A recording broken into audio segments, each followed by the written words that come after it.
picture this. You're watching a movie, right? And the director uses that classic split screen technique. Oh, I love when they do that. Yeah, where they show you two completely different scenes happening at the exact same time. So on the left side of your screen, there's a man. And he hasn't done a single thing wrong. Right. I mean, in fact, he's lived an exemplary, incredibly courageous life.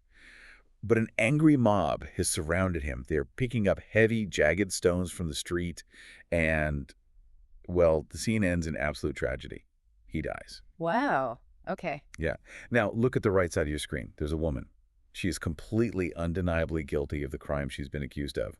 She's surrounded by a similar mob holding the exact same kind of stones. Right. Totally ready to execute her. Exactly. But then the mob just drops the stones. They turn around and they walk away. She lives. Same props, same lethal stakes, entirely opposite endings. It's an incredibly jarring contrast when you place those two narratives side by side like that. Right. One completely innocent person is crushed, and one demonstrably guilty person walks away without a scratch. I mean, on a purely human level, it feels like a fundamental breakdown of the universe. That feels like the ultimate violation of fairness. So, welcome to the Deep Dive. Today, you and I are unpacking a fascinating theological document that looks at this exact split-screen scenario. It's a really compelling piece. It is. We are examining a message originally from the Phil Connection podcast titled Between the Stones and the Savior. And our mission for this deep dive is to impartially explore how this specific religious framework uses these two ancient biblical stories. Right, the stoning of Stephen and the unnamed woman caught in adultery. Exactly. Using them to explore some incredibly heavy themes. We're talking about, the nature of justice, the mechanics of mercy, and really how we process human suffering. And I think what makes this framework so compelling is how it uses a single tangible motif to tie the entire human experience together, and that is stones. Stones, yeah. We are using stones as a lens to examine guilt, shame, and honestly, the sheer unfairness we all sometimes experience. Oh, absolutely.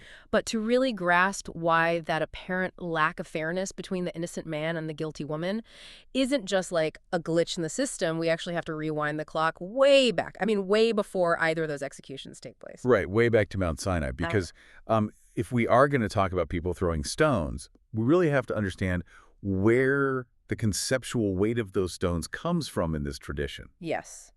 According to the biblical narrative, when Moses receives the Ten Commandments, they aren't written on parchment. They aren't written on, animal skins that fade or clay that eventually crumbles. Right. They are carved directly into tablets of solid stone. And in the ancient world, carving something into stone was the ultimate symbol of permanence. It means it's not going anywhere. Exactly. It communicated that these laws were absolute, unyielding, and eternal. They represented a perfect, inflexible standard of holiness. But, and here's the catch, a perfect, inflexible standard immediately creates a massive problem for deeply imperfect people. I mean, if the blueprint for society demands absolute perfection, humanity is going to fail that test on day one. Which introduces a chilling duality to the concept of the stone. The very same material used to record the law, the stone itself, was also used as the physical weapon to execute those who broke it. Right. The stones that carried the commandments literally became the instruments of judgment. Wait, so the foundation of all the rules is also the literal weapon of death? Yeah, that's the setup. I have to ask this from a modern perspective because that sounds terrifying. Is the implication here that the law itself is dangerous? Like, is the rigid rulebook actually the bad guy in this framework? That is a really natural reaction, and it's a tension that theologians have wrestled with for centuries. Right. But within this specific theological stance, the law is not viewed as dangerous or evil. Think of it more like an unforgiving mirror. An unforgiving mirror. Okay, I like that imagery. Yeah, so if you look in a mirror and you see dirt all over your face, the mirror didn't create the dirt. Right. It isn't responsible for the mess, but it is ruthlessly honest in exposing it. It absolutely refuses to lie to you. The law establishes a strict, absolute baseline of justice. So it's just showing you what's already there. Precisely. And the philosophical groundwork being laid here is that you cannot truly understand the concept of mercy until you fully comprehend the sheer weight of absolute justice. Without that terrifying, unyielding baseline, a savior isn't necessary. It sets up an ecosystem where actions have permanent, unavoidable consequences. So you break the law breaks you, it's a closed loop. Okay, so if this law is a perfect, unyielding mirror, What happens when a human being actually manages to reflect it perfectly? Ugh. Does the system reward them? Let's look at the left side of our split screen movie. The guy who seemingly did everything right. Right, which brings us to the story of Stephen from the Book of Acts. And right out of the gate, the historical account emphasizes his absolute innocence. He wasn't a criminal, he wasn't a thief or some rebel trying to overthrow the government. Yeah, he is described as a man full of faith, Yeah. right? Boldly speaking uncomfortable truths. Exactly. And how do the religious leaders of the day react to this truth? They don't have a civil debate. There's this visceral, almost animalistic detail noted in the account. It says they gnashed their teeth at him. Yeah, it's intense. That is such an aggressive image of total psychological breakdown. It really reveals a profound cognitive dissonance. When people who are deeply invested in their own self-righteousness are confronted with pure, unvarnished truth, the reaction is rarely introspection. Right. It's almost never introspection. It's usually rage. Yeah. The truth offended their egos so deeply that they completely bypassed any legal or rational process. They simply picked up stones. And here, the motif comes full circle. The stones that were supposed to represent God's perfect, impartial justice are now being weaponized unjustly by corrupt men to silence an innocent person. It's the ultimate perversion of the system. I mean, they are executing an innocent man in the streets. And the physical terror of that moment, we're talking about a crowd hurling jagged rocks at a human body until it breaks. It's horrific. But in the middle of this sheer horror, Stephen looks up and has a vision. He says he sees the heavens opened and the Son of Man standing at the right hand of God. And as he's literally being crushed to death, his final words are, "Lord, lay not this sin to their charge." It is just an incomprehensible moment of grace. He is reflecting the exact posture of Jesus on the cross, offering forgiveness to his murderers in real time. But I have to admit, looking at this story, I feel this massive wave of frustration. It is the ultimate no good deed goes unpunished scenario. Oh, totally. To anyone standing in that crowd, Stephen just lost. He played by all the rules, he told the truth, he had unparalleled integrity, and he was brutally murdered for it. The injustice of it just screams off the page. I mean, if the system is broken, why bother being good? And that frustration is exactly what makes the story so resonant. But here is the massive paradigm shift offered by this theological framework.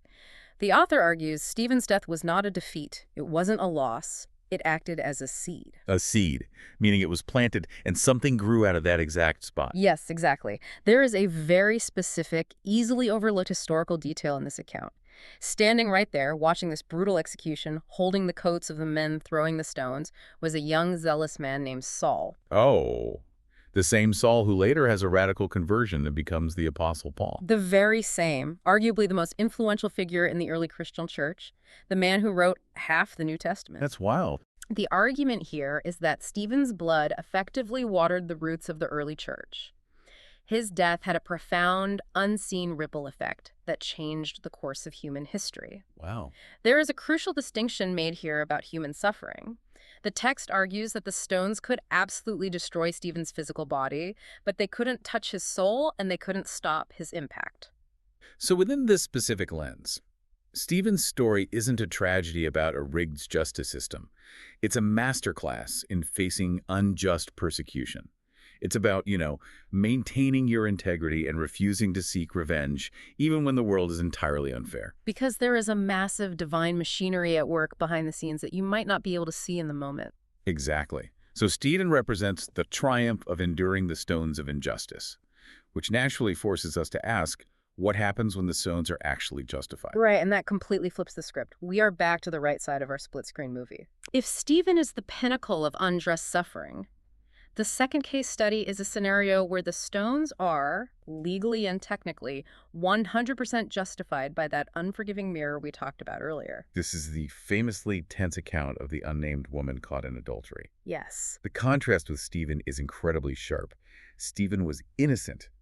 She's undeniably guilty. Stephen stood boldly speaking truth.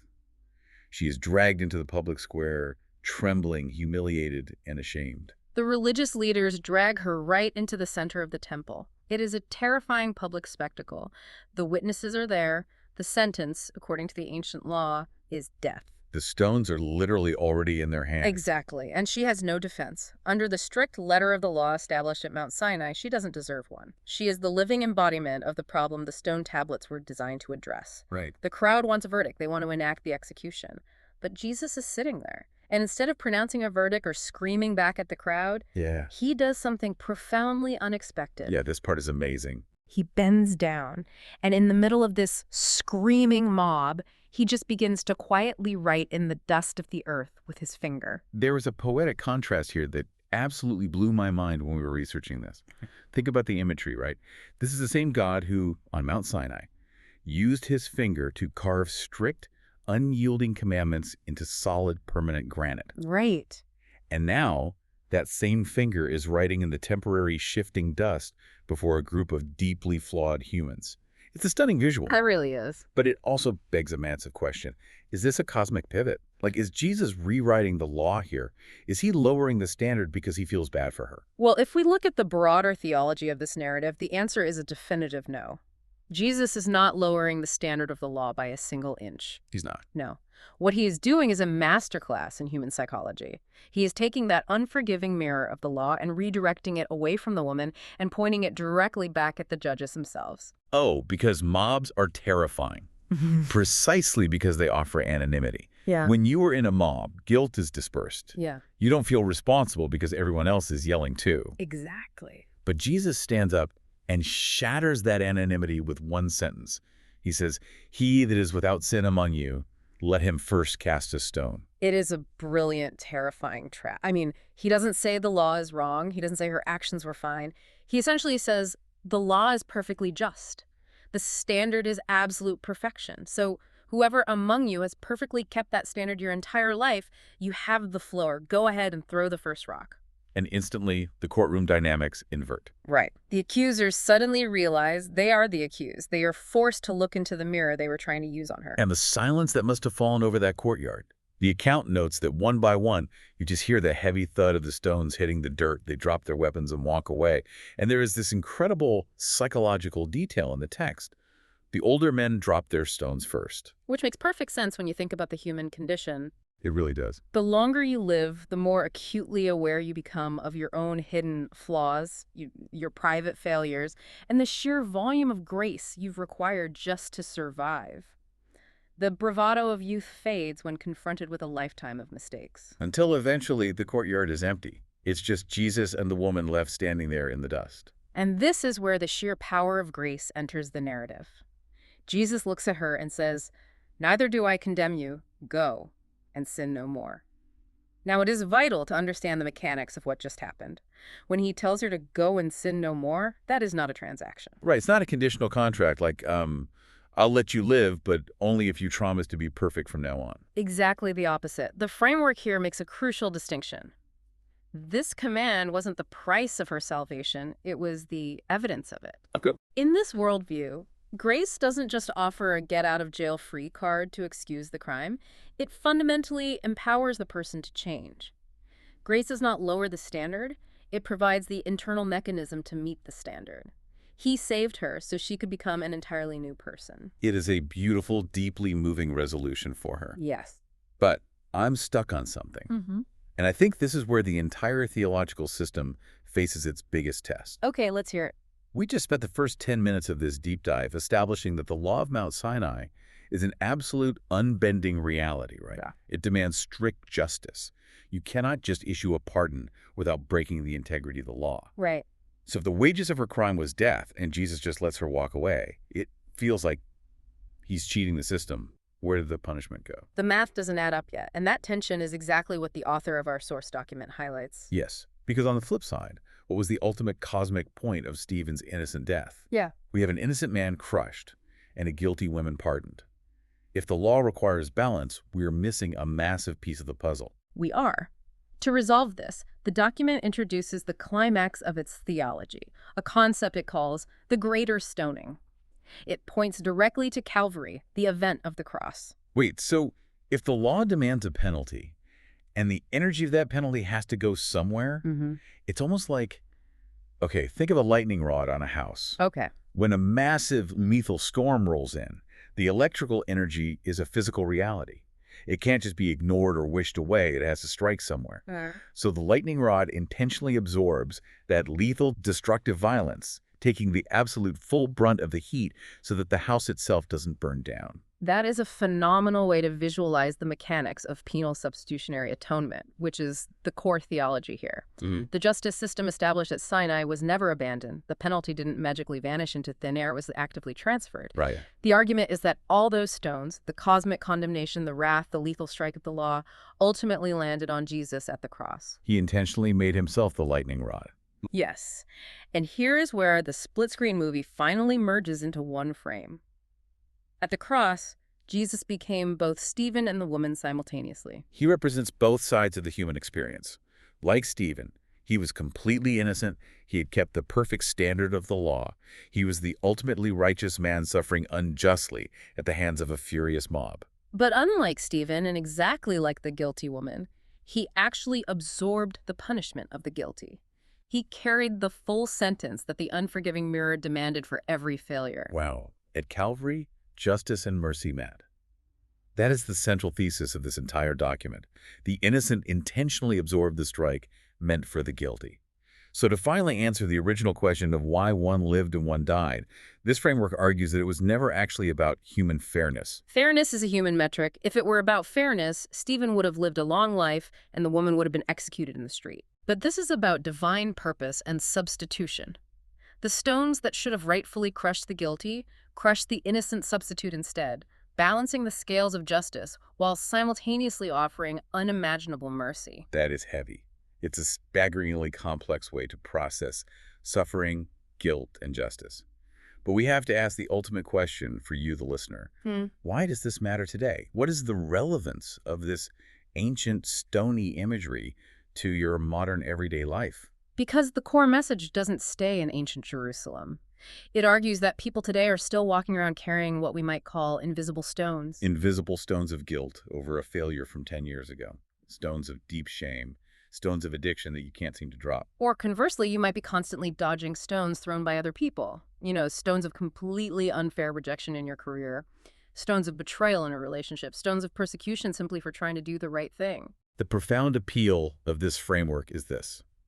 Whether you feel like the innocent Stephen being battered by a deeply unfair world when you've done nothing wrong, or you feel exactly like the guilty woman, caught red-handed, and fully deserving of the consequences, there is a savior standing in the gap. Right. If you are Stephen, this worldview says your unjust suffering is seen, and it is planting a seed that won't be wasted. If you are the woman, it says your penalty has already struck the lightning rod, and you are offered a completely blank slate. It is a framework designed to offer profound psychological and spiritual comfort on both extremes of the human experience. The times we are the victims of a broken world, and the times we are the perpetrators of the brokenness. Now, as your guides on this deep dive, we want to remind you that we are unpacking the specific Christian theological perspective presented by the Phil Connection podcast. But even if you step entirely outside of that specific religious context, the psychological truths embedded in these stories are universally profound. Yep. The tension between rigid, unyielding justice and the transformative power of mercy is a lens we desperately need for evaluating human behavior today. The terrifying dynamic of mob justice, the primal human instinct to execute judgment on others, and the radical disarming power of forcing people to self-reflect. Those aren't just ancient biblical themes. Those are the defining struggles of our current society. Which leaves us with a final heavy thought to mull over. We've been talking about physical stones in ancient courtyards, but today, the public square is just the internet. Yeah, that's so true. And a viral tweet, a coordinated pile-on, a permanent cancellation. Those are our modern stones. We haven't evolved past the mechanism of public shaming. We've just digitized the rocks. And digital stones never miss, and they never stop hitting. Exactly. So if we accept the psychological premise of this ancient text, that a mob of righteous, angry stone throwers will drop their weapons the second they are forced to confront their own hidden darkness, here is a question for you to explore on your own. I love this. How might our modern cancel culture or our endless internet outrage change tomorrow if every single person was required to hold up a perfectly unforgiving mirror to their own lives before they were allowed to hit send? You really have to wonder how quickly the digital courtyard would empty out if we had to meet our own standard of justice. I think we'd hear a lot of digital stones hitting the dirt. Next time you see a mob forming, whether online or in real life, think about that split-screen movie. Think about who is holding the stones and who is writing in the dust. Thanks for joining us on this deep dive. Until next time.